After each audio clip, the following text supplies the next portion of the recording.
Hello everyone! Thank you for joining me today. You are here to see the speed drawing of Hermione Granger. This is a request from my niece, Florence. Thank you for the request.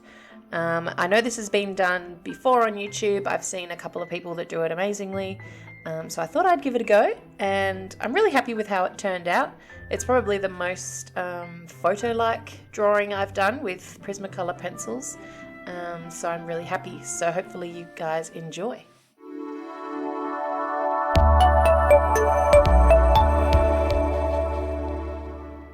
So to start off my drawing, I gridded up the artwork. I only do maybe 4 grid pieces. It just helps me know what is going in each quadrant. So I just marked up that and then went in with my sketch. And sometimes I do a cheeky little measure with my fingers on the photograph to see how far something is, you know, like say how far the nose is from the mouth, and then how wide the eyes are compared to the nose, compared to the ears, the distance from the eyebrows to the side of the face, the chin to the lips, things like that.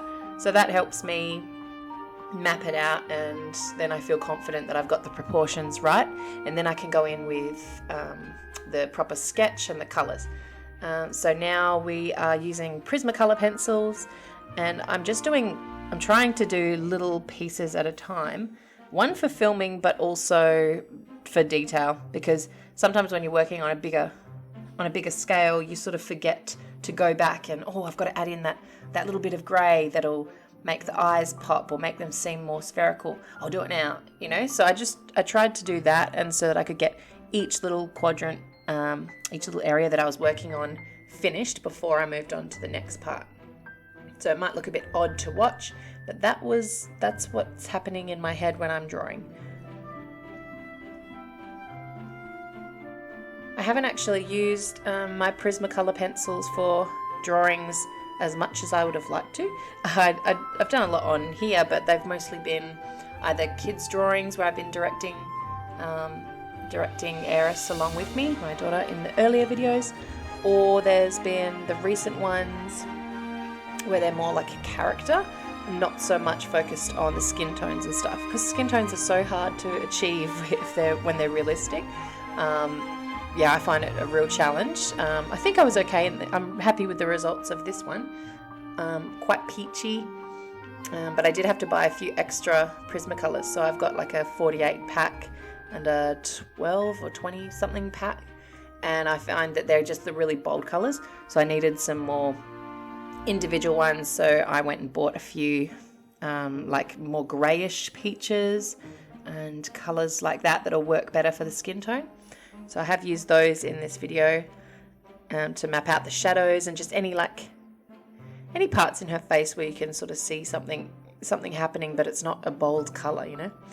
So anyway, I'm just practicing with that and getting better all the time, which is great.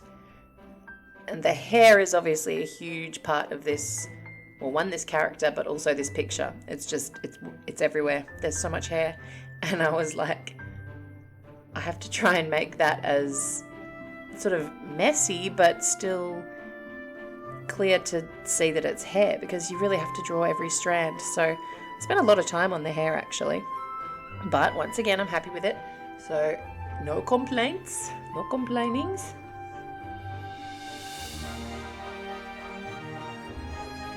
I'm a huge Harry Potter fan, and it's funny that now, I read it when I was in high school, which is many years ago, and now it's funny because my daughter and my niece are now, you know, so in love with it, and it's just bizarre how it can transition through these generations.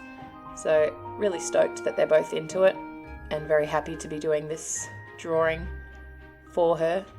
She's going to put it on her room, on her wall in her room, to add to the Harry Potter theme that she's got going on. And I've promised my daughter a print as well. If anyone else wants a print, I might even put them on my website for sale if anybody is ever interested.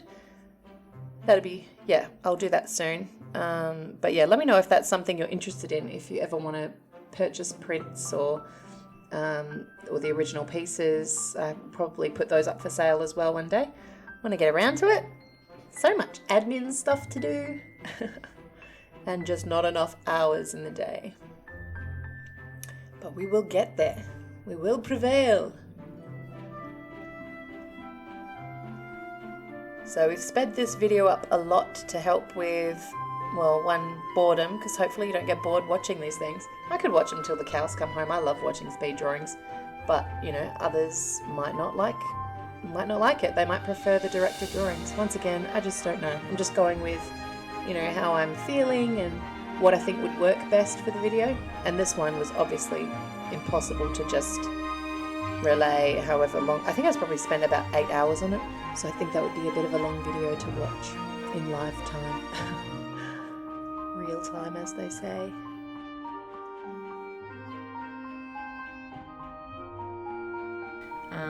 So yeah, doing all this wild curly hair was tricky, but happy with how it turned out, and glad I took the time and just spent time on trying to make the little individual portions as good or as close to the photo as I could get them.